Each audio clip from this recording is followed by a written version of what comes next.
Once again, thank you for joining us for another episode of Prison Bosses. We're thrilled to be with you today. I'm actually really excited. We have a special guest on today with us. We started the film not too long ago, but we decided it made more sense to regroup and come back, where we could give the audience our full attention and be able to really dive into our special guest story today. And so I'm just really, really happy to now be back in realignment. Not going to do too much talking outside of just introducing the world to my friend Richard Smith here, who's going to go ahead and tell a little bit about his journey, his story, his business, and where he's at today. And so with that being said, Mr. Smith, go ahead and introduce yourself.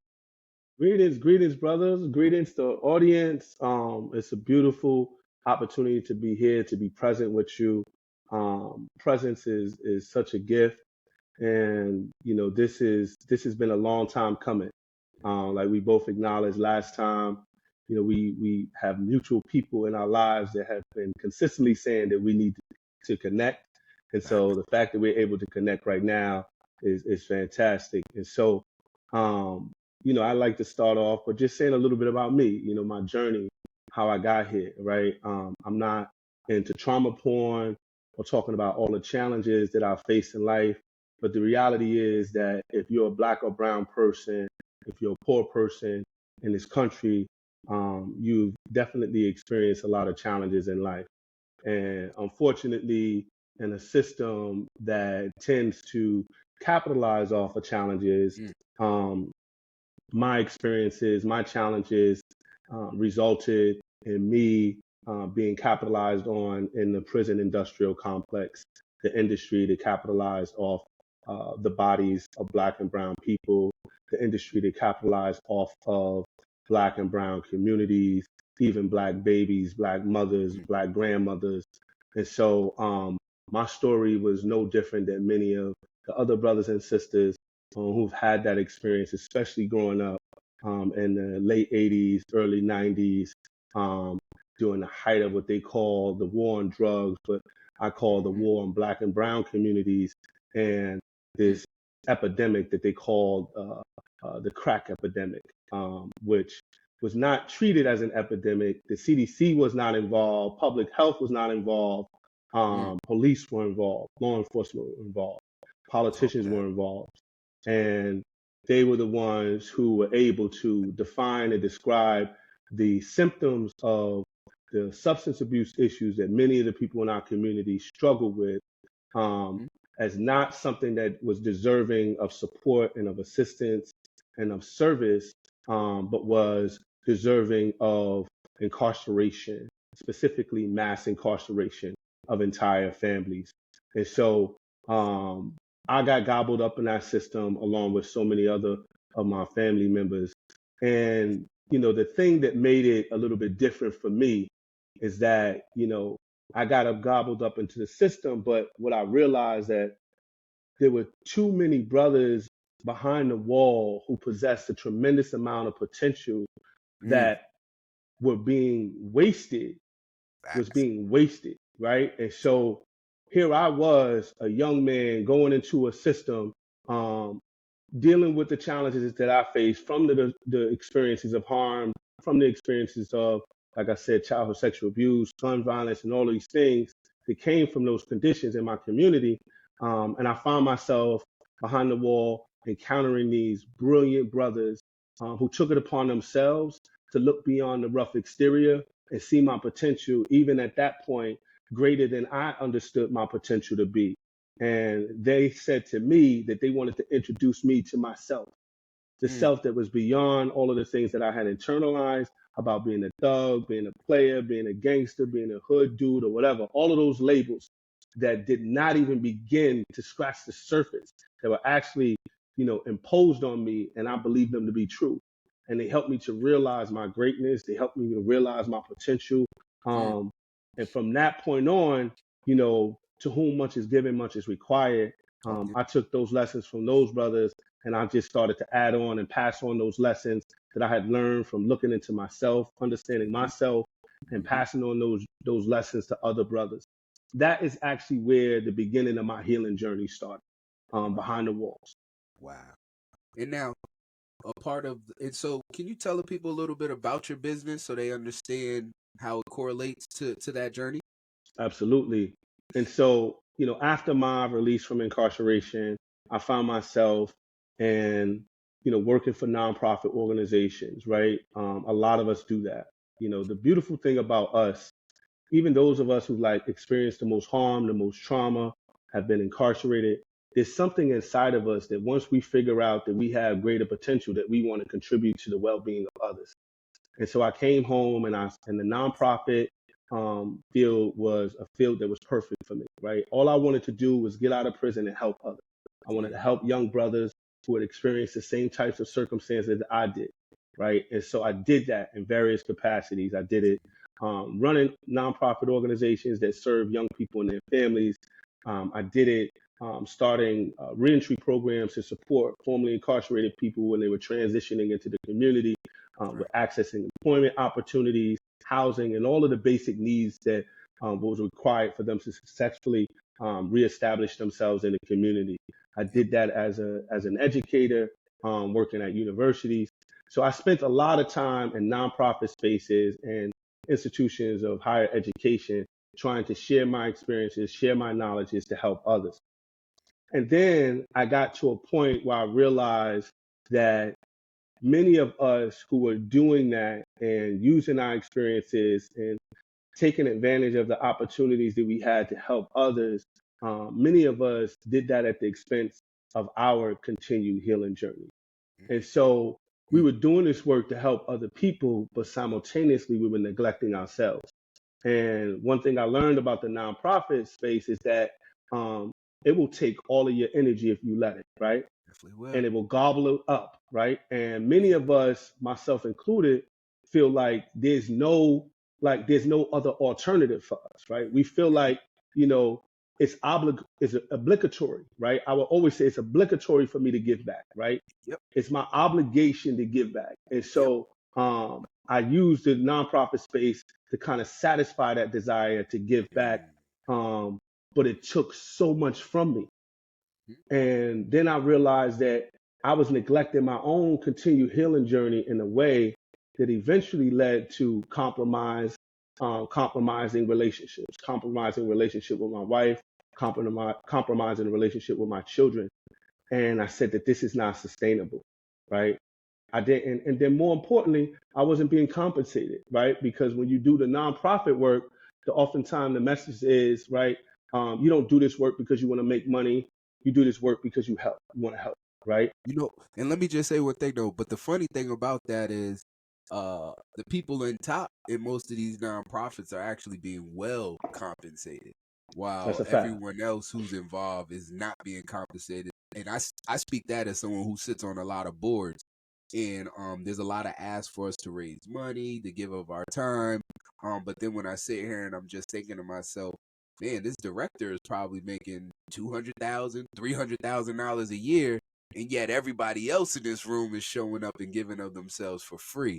And to That's right. me, it just, to your point, I realized they can extract everything out of you, just because we want to give back, and we think oftentimes this is the only way we can give back. So I just had to throw that in there. Yeah, no, that's right. And we also give back because usually these nonprofits are serving our communities. Correct. So 100%. this is a part of our survival as a Yep. community, right? Yep. And the resources are going to the nonprofits. The nonprofits are determining what services and support we need. And right. And so we kind of just like get on the bandwagon and do what we Right. got to do to support the mission. Right.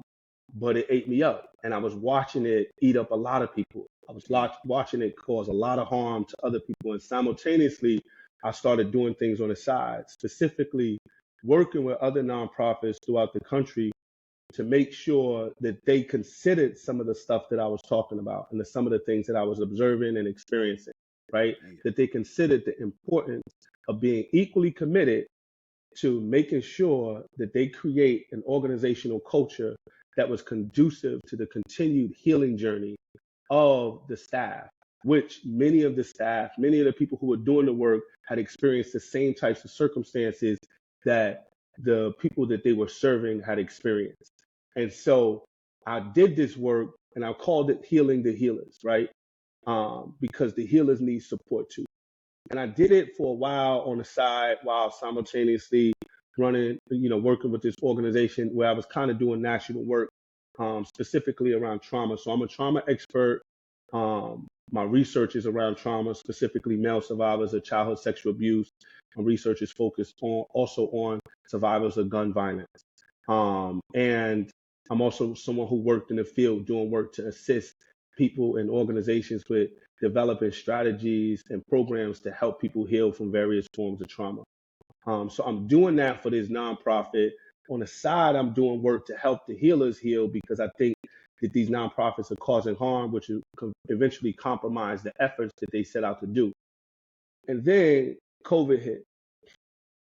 When COVID hit, it gave me the time, and I oftentimes struggled with this because, I felt with so much harm that was happening, with so many lives that were being lost during COVID, it was crazy for me to think about it in a way that it gave me the time and the freedom to kind of sit still and reflect and reconsider the direction that I wanted to go in. Because up until then, I was just running. In one instance, I'm running on somebody else's clock, right? Getting paid way less than what I deserved, right? But committed because it's my community, because it's personal for me, right? And then I'm really doing the work that I enjoy doing.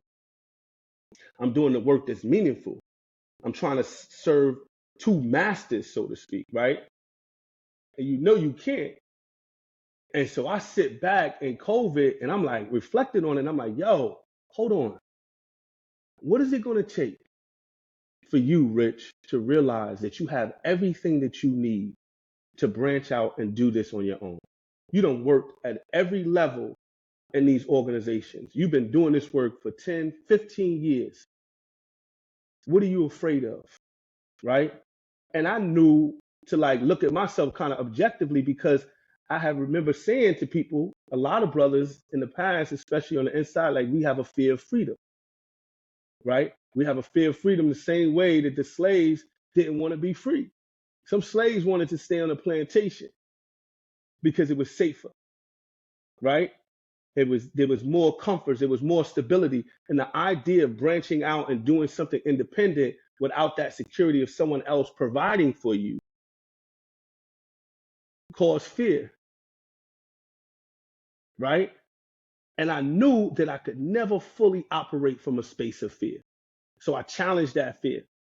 And I took that leap of faith and said, I'm going to start my own consulting business. I'm going to start my own social enterprise, doing the work that I love, committed to helping, the healers heal, committed to making sure that these nonprofits are not causing harm to our community, and making sure that the people who have been directly impacted by these issues get the support they need and the support and the resources that they deserve, the money that they deserve, right? And so I launched Alignment Global.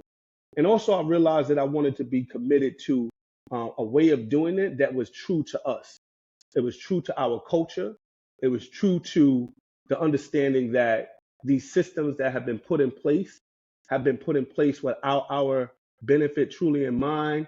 They weren't put in place by people who look like us. If you look at a lot of these nonprofit organizations, they were ran by white folks. They were ran by people who weren't from our community, right? And they would hire us as case managers or outreach workers or people who could connect with the folks in the community because they knew they didn't have the cultural capacity to do it, but they weren't being led by us. And so then we started to see a shift and nonprofits were being started by us. So Alignment Global's efforts is to restore the situation to a place where it is truly aligned with who we are culturally, socially, right? Emotionally, spiritually, right? So Alignment Global is a social enterprise that is committed to systems transformation, cultural reclamation and restorative practices, right? And we work with organizations, myself at the helm, I'm the CEO of Alignment Global, and I have several other consultants that come under Alignment Global. And we really are just like a dope team of healers that go throughout the country and now throughout the world after doing work in Mexico with nonprofit organizations, to ensure that these situations are ripe and ready for us to reach our fullest potential. They're not taken away from our community. They're added on to our community, and they're serving the people who are serving the people, healing the people who are healing the people. And so, I've had a chance to work with it's been 2 years now, and I've solidified myself with the federal government. I got contracts with them. So when it comes to like universities, when it comes to nonprofits that are receiving federal funding, the federal government contacts Alignment Global as like a training and technical support provider that can help build into those organizations the very thing that I'm talking about what needs to be done, because they understand that.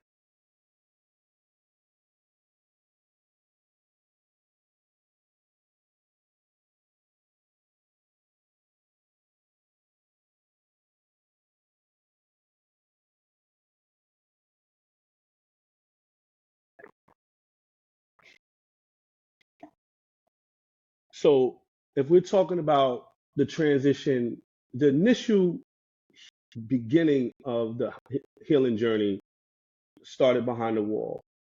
And it actually started behind the wall, what we call a hole. And I found myself in isolation. And up until then, I had had this conversation with this brother. I was incarcerated in Jersey at the time. And there was this brother who had been in there for like anyway, it doesn't matter what his crime was. Well, anyway, but the thing that he did was, but he was sharp, and I always liked having conversations with him. I hadn't completed the 8th grade. I got my GED in prison. You know what I mean? I never even went to high school. You know, I left home at 15, and by the time I was 16, I was incarcerated for the first time, and then it was like a revolving door. You feel me? So, but this brother was sharp. I was young. Um, and my family, we all have our challenges, we all have our struggles, but there was something that they instilled in me that helped me to know that I had more potential, right? And, this dude kind of saw that in me as well. And we used to have these conversations. He used to say to me, Rich, if you ask yourself why long enough, you'll start to get some answers. And so when I'm in the hole, I reflect on what he shared with me, and I started asking myself why. Like, why did I go through this? Why is this happening to me? Why does this continue to occur in my life? And that's when I started to get those answers, right? I started to realize that things happened to me, that there was nothing wrong with me, right? And that was the beginning, because it was the moment that I realized that there was nothing wrong with me. Something happened to me that released the shame. And the shame was no longer a barrier, something that interfered with me realizing that I had much more potential, that not only just potential that can just lay dormant, but potential that I can turn into reality, that I can actualize, right? Because a lot of people have potential, right? But it's like, how do you turn that potential into something real and tangible? How do you live up to that? And so that was the healing, that was the initial phase. And then on the outside, after I had established myself in the community, doing great work, and was like considered a leader in the community, that next phase of healing that led to like the beginning of the thinking of Alignment Global and the thinking of the importance of healing other healers and making sure we get the support we need came after I hit a low. And so here I was, a leader in the community, but I was struggling with some things, and I was fearful of falling from grace, right? Because no one expects the leader to be fragile. No one expects the leader to be vulnerable. But that's an illusion, right? And it was that point of like, of struggle, of realization, and ultimately, like it cost me an important relationship. It cost me my marriage. Um, and it was there that I realized that nothing matters. One, right? If I'm helping all these other people in the community and I'm not helping myself, right? And if I'm helping all these people in the community and I'm not, my fullest self, my best self for my family, you know, how effective am I? Like my first obligation is to myself and to my family.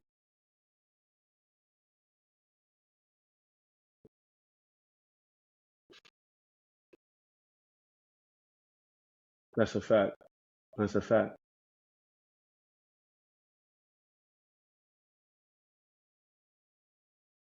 Hmm.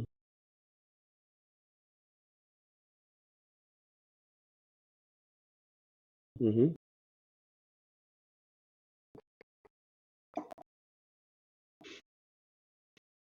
Education was, I mean, it was vitals, right? So it was like there was the formal education that I needed for the credentials, right? Like the GED. That was just something I just had to get. Right? I had to do it. Um, but there was also struggles that I experienced too. Like growing up in school, because of some of the challenges that I faced at home, I never could show up in school in the way that I needed to.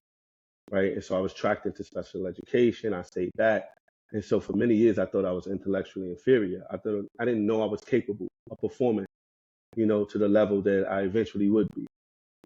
And so school was not. It was like it was a challenging place for me. It was a hurtful place for me. You feel me? And so, but I got to a point where I developed the courage and the confidence to sit for that GED.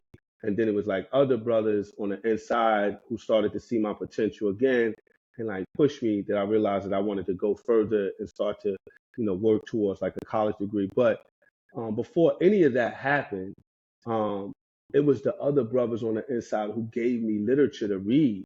They gave me books to read. And these books were not just books about the world, these books were about me. These books were about my experience, or the experience of my ancestors, the experience of my family, the experience of Black people, and a way to help me understand the things that were going on in my community were not coincidental. Again, there was nothing wrong with me and there was nothing wrong with us, but there were things that happened to us that put us on this trajectory. And then I realized that there was nothing innately bad about me. You know what I mean?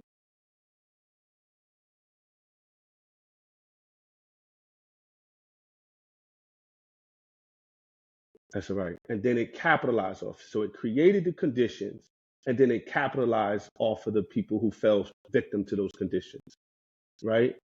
And so there was a lot of self education, a lot of self knowledge. And then I got to a place where I wanted to learn everything, everything about myself, about my community, about my history.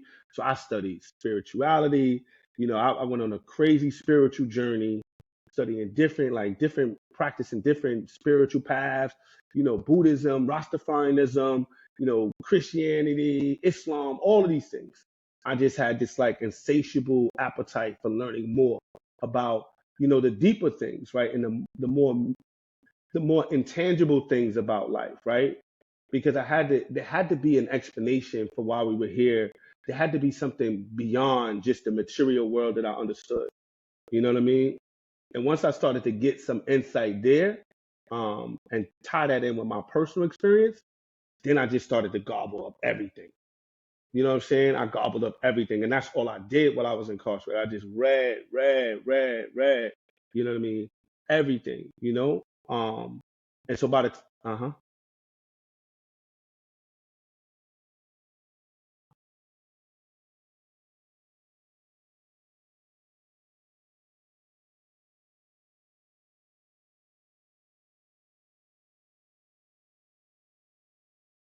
that's a fact.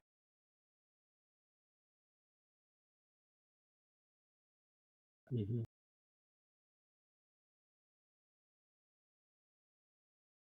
That's right.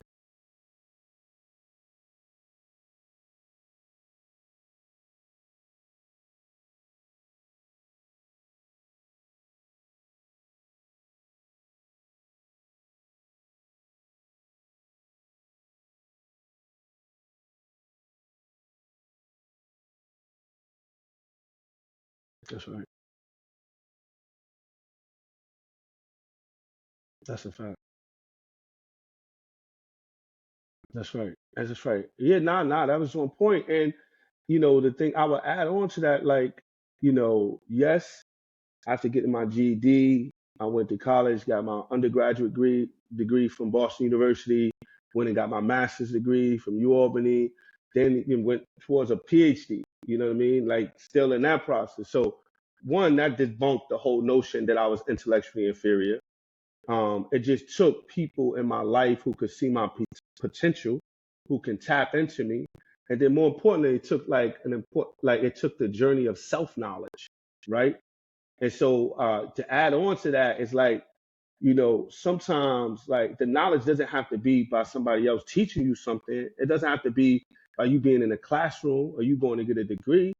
It could be you learning, you teaching yourself, because you know exactly what you need to know. If you want to start a podcast, look, let me go get this book, How to Start a Podcast. You know what I'm saying? You might not have to get an associate's degree or a bachelor's degree to learn these skills. And I think that's where we're transitioning into as a society, that people are realizing that self-taught, taking the time to teach yourself about anything that it is that you want to accomplish in a life so you can start to actualize that potential and not just be somewhat potential, is something that you have this is the time. This is the information era. There's more new information is generated every freaking few seconds, right? And we have access to unlimited, which could sometimes be a challenge, right? Because there's too much information, it's information overload. So the process should be like asking yourself, similar to what I said, why, not only just like why did this happen to me, but what do you want?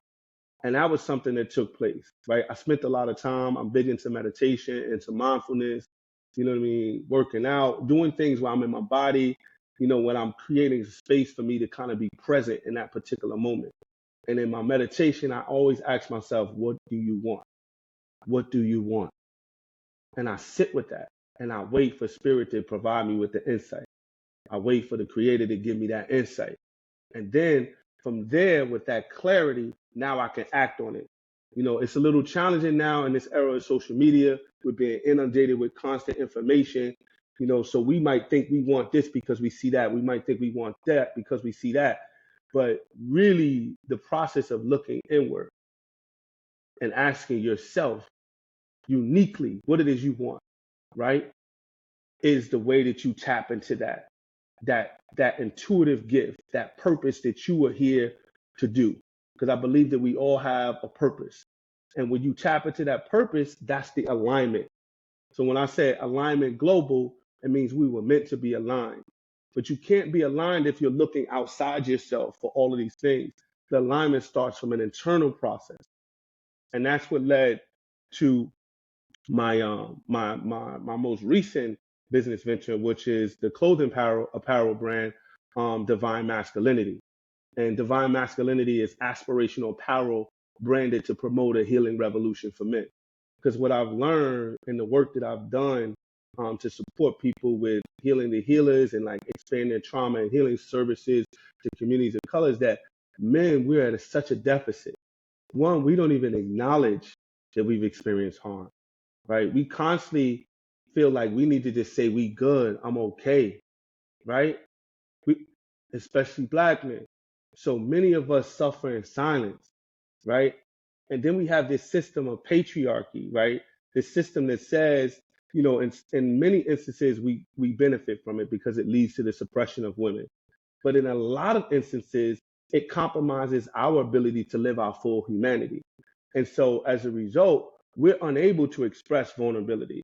We're unable, right, to say that we're fearful, that we're uncertain, right? And even though like that is just a natural human response, we're not saying that you need to stay in that state of uncertainty or fear. We're saying you need to at first acknowledge it and then you have to figure out a way to address it. But if you never acknowledge it, you stay stuck in that state. And then you present as if you're not, but you actually are. And so,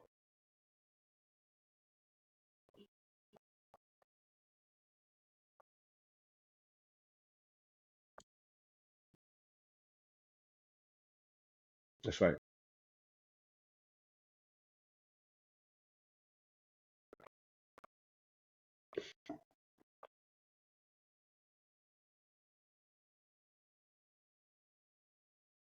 Yeah.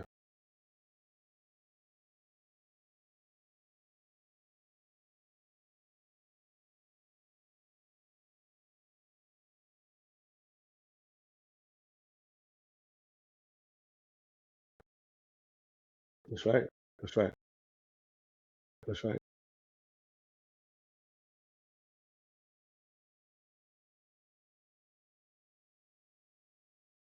That's right. That's right. That's right. Yeah. Now we can ask for help too, right? We can ask for help, right? We can ask for support. But the thing I will say though is that even though we're taught that no one's going to help us, whatever, the reality is there are people who have consistently helped us, and that's been our women. That's been Black women, right?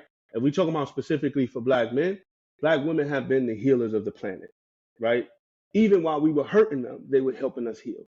And so a part of this healing revolution for men is like an acknowledgement of the work that Black women have done to help us heal at the expense of their continued healing journey, at the expense of their pain, and saying like, yo, we got you, queen. We're going to get ourselves right. And then when we get ourselves right, we'll be the best versions of ourselves for you, right? But we got to do this independent, and we got to do this among ourselves. So the three pillars are we want to of divine masculinity is that we want to evolve the concept of masculinity because we know that it's very limited. We want to uproot patriarchy, the system that says that we are superior, that compromises our capacity to experience our full humanity and all the emotions that are associated with it.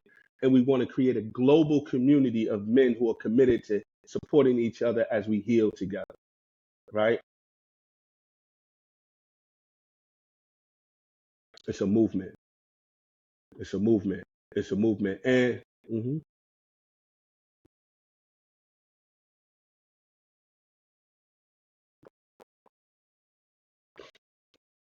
yeah,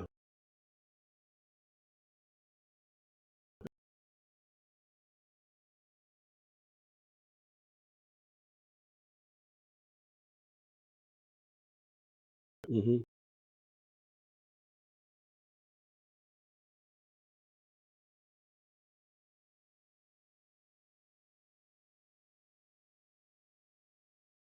that's right.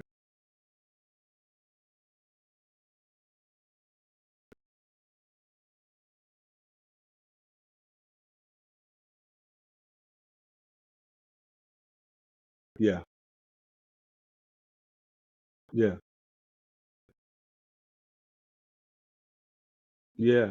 And I think that's just it, right? So when we think of the concept of allyship, that's someone who is making a decision to support you in your struggles, right? Or your aspirations, right?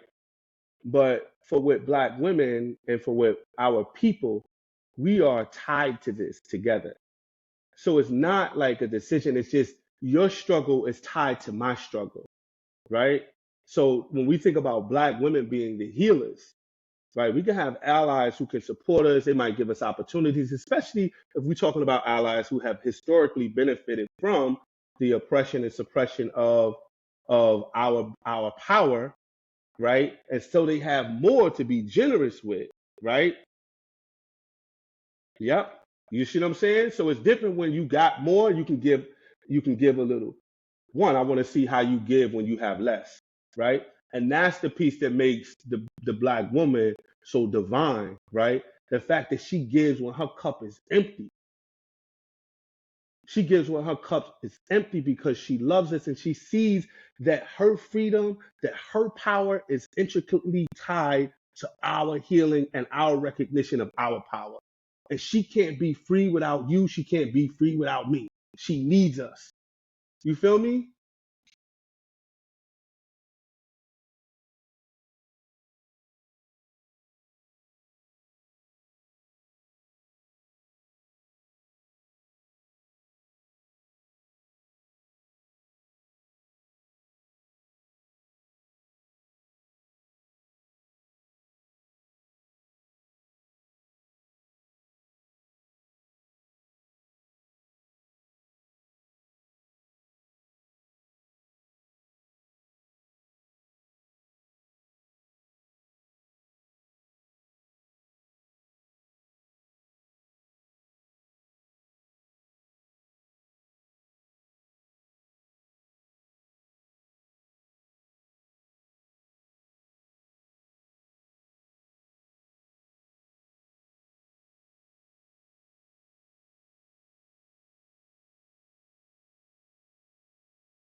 Yeah, that's a fact. Yeah.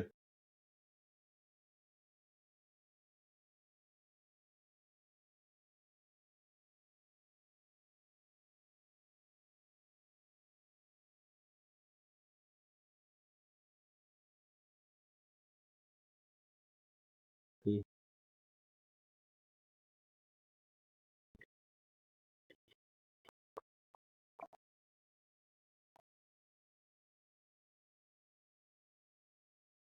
Yeah, I think I mean I just yes.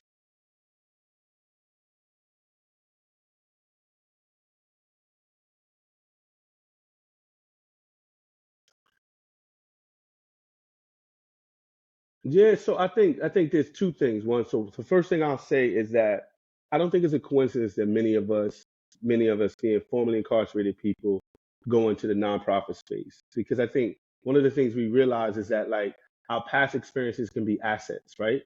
If we can take our stories, we can take our experiences and utilize them for the purpose of helping someone else navigate some of the things that they're currently going through. And so, right, when we talk about people with lived experiences and we talk about people who are directly impacted, right, when we talk about credible messages, there's like whole movements, right, where billions and billions of dollars are being invested in efforts that consider the significance of hiring people who have those exact experiences themselves to do the work to help others, whether it's community-based public safety, if it's violence intervention, whether it's mass incarceration, whether it's reentry, right? So I don't think there's a coincidence that we go on that. We realize it's an asset and not a liability. And I think sometimes that's why we get stuck in that state and stuck at that in that work because we feel fear that we're unable to navigate those other spaces that have those background checks. Thank God, right, that brothers have done work and sisters have done work to eliminate those boxes off of those applications, right? So we have started to demystify and destigmatize the experience of incarceration or being justice impacted, as a lot of people say, or directly impacted by the criminal legal system. Because the reality is, nearly everyone has been directly or indirectly. We are an incarceration nation, right? We incarcerate more people in this country than anyone on the planet, and we figured out a way to benefit and capitalize off of mass incarceration. We figured out a way to benefit off the prison industrial complex in a way that has generated wealth and made people billions and billions of dollars.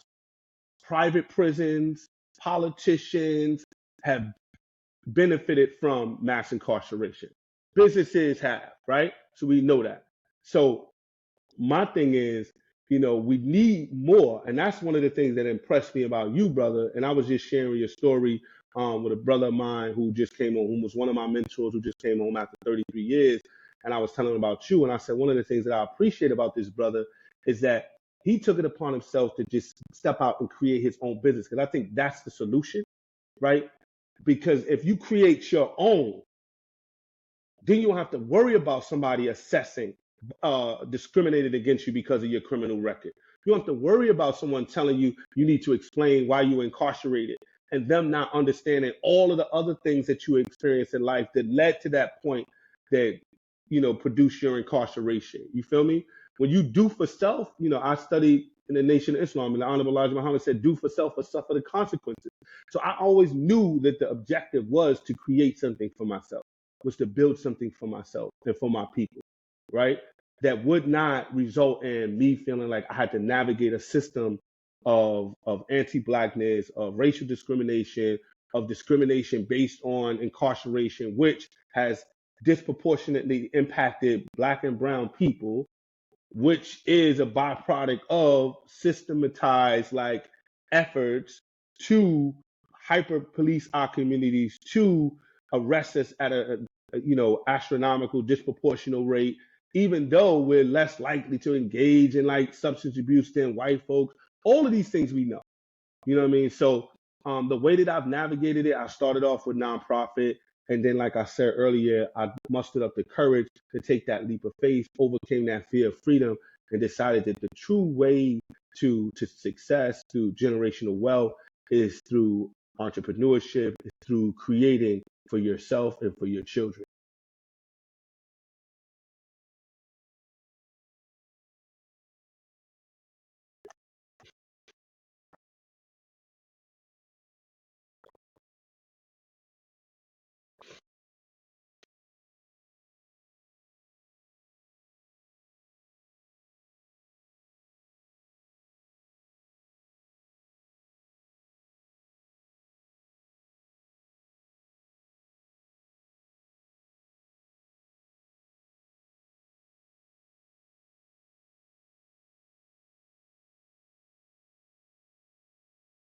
Mm-hmm.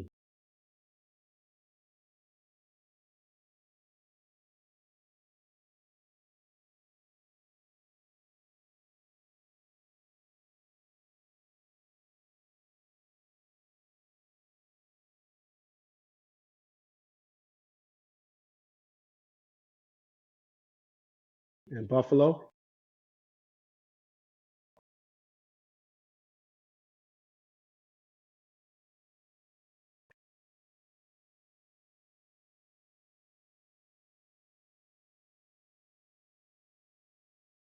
That's right.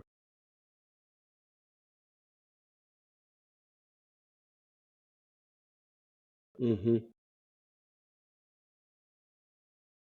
Mm-hmm. Mm-hmm. Mm-hmm.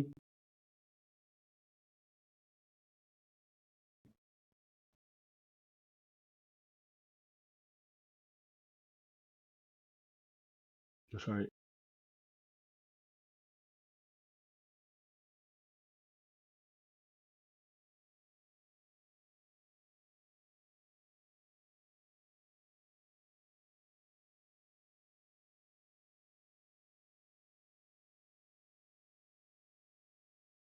That's right. That's just not right.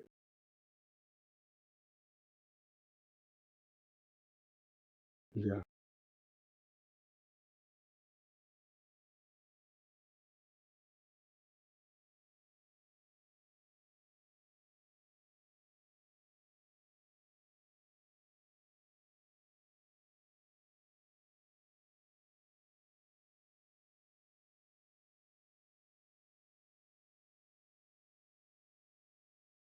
Mm-hmm.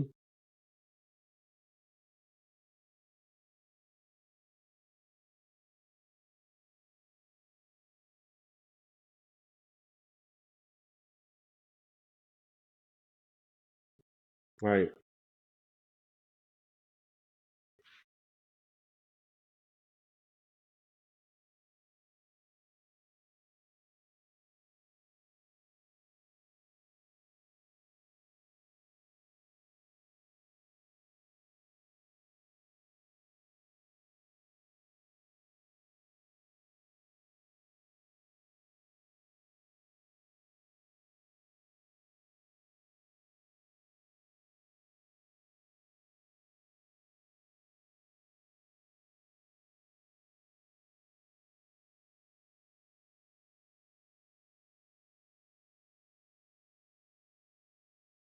That's a fact. And one of the things that you said that I want to emphasize is like your business solves a problem, right? And so when I think about Alignment Global, the problems that we solve, when I think about divine masculinity, right, knowing, understanding that men have not historically been focusing on their healing, and like how would that impact the world? Think about if we had a world of men who were healed, right? Who are able to express their vulnerability in ways, right, that open them up to get the support that they need before they became a powder keg that exploded, right? That hurt themselves or hurt someone else. Think about that, right? You know what I mean? Think about the joy and the way that we can live fulfilled lives if we had that, right? And so one of the last things I want to I just recently started collaborating and actually partnering with the sister Ava Milan and this other sister Halima, who started the Legacy Project, and I came on as one of their third as their third project. I mean, excuse me, third partner. And the Legacy Project is, you know, it's a program that's focusing on um, creating healing retreat opportunities for formerly incarcerated people, right?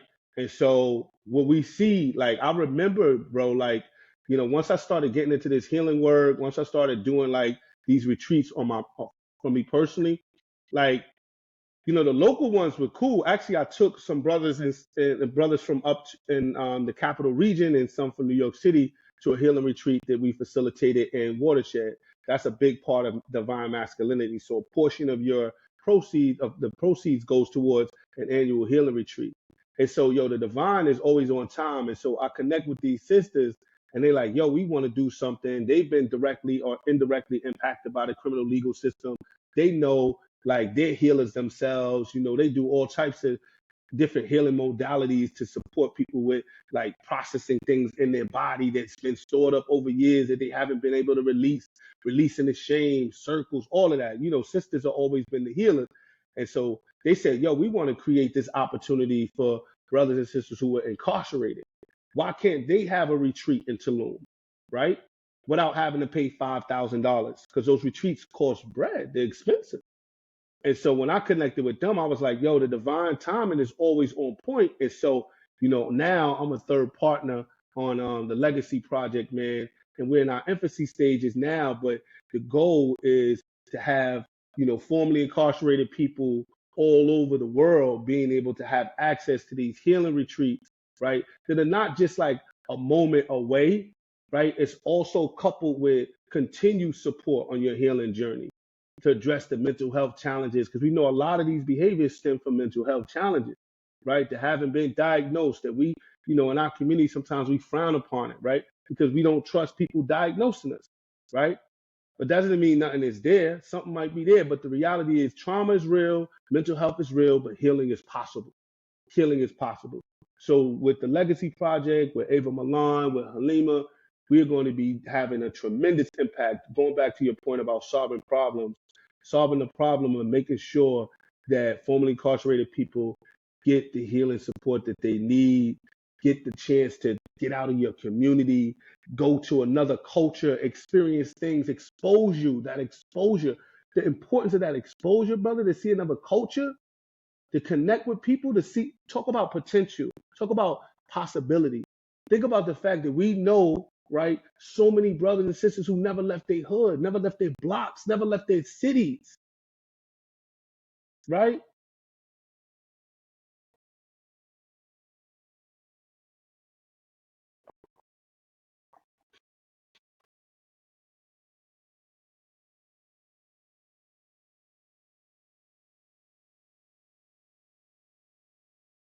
Wow.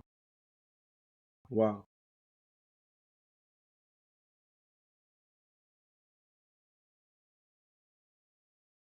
That's right.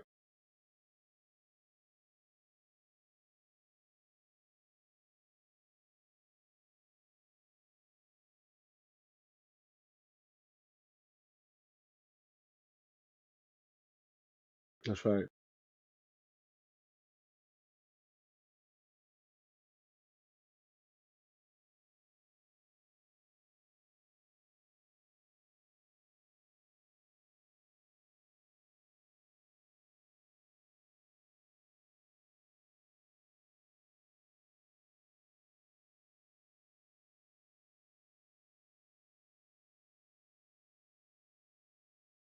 Hmm.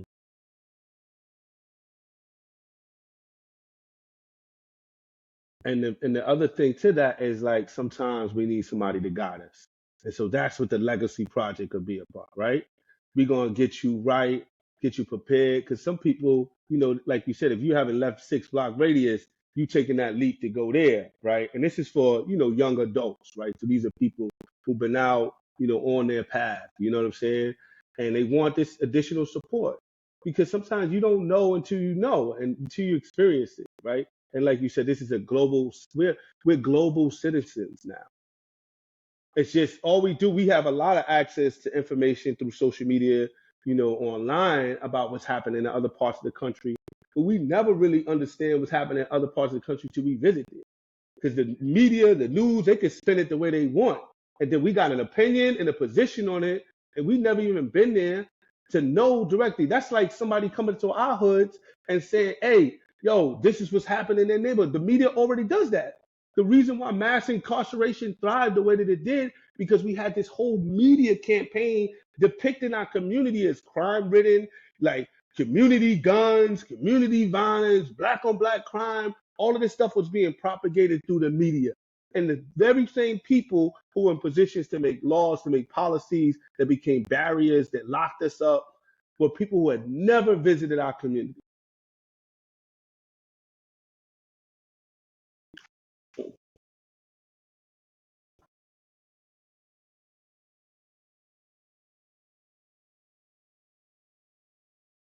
That's right.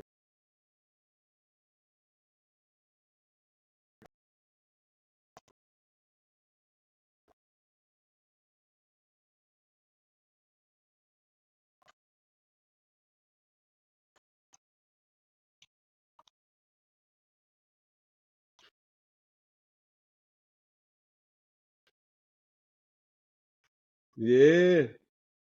Yeah, no doubt. Yeah, I'm going to Tanzania in February with another group that we're doing some healing work over there. Yeah, yeah. So it's dope, fam. So, yo, thank you for this opportunity, King. This has been amazing. Yeah. Huh. Yeah, yeah, yeah, for sure. Yep, yep. You can support the movement for Divine Masculinity at Divine Masculinity dot shop. You can find us at on Instagram at Divine Masculinity Apparel. You can follow me personally at on IG is at um, RS Speaks. So that's RSSPEAKS, which is an abbreviation for Richard Smith Speaks. I'm also privileged to be able to speak at a lot of different events. So if you're looking for a speaker to come and uplift, to motivate, to empower, to like talk to the experiences of the people, holla at me. If you're looking for somebody to do that work with them organizations, if the organizations ain't treating you right and their wellness benefits and plans, I also do a lot of executive coaching. I work with a lot of executive directors of nonprofits who are trying to do these things but don't know how to do it. And of course, Divine Masculinity, the Legacy Project. Um, and so, yeah, get at me, connect with me. I'm super responsive, super communicative, and yes, looking forward to hearing from anybody who wants to tap in.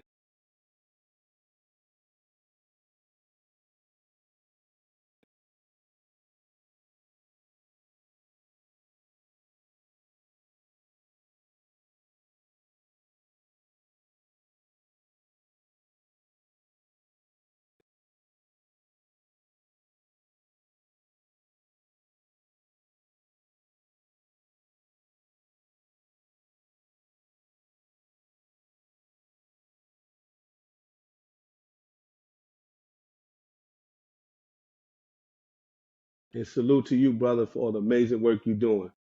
Peace. We all set? Yo, I had to go get my son. I looked at the time. I'm like, oh, he about to be like, yo, did you see my reaction? I looked at, I was like, oh shoot. Now I was like, yo, my phone is on airplane because I was like, oh, his mom probably like, where you at? You ain't going to get Caleb? I'm like, oh shoot. All right, no doubt, King. I holler at you. You okay? Sound good. All right, peace, fam. You too. All right.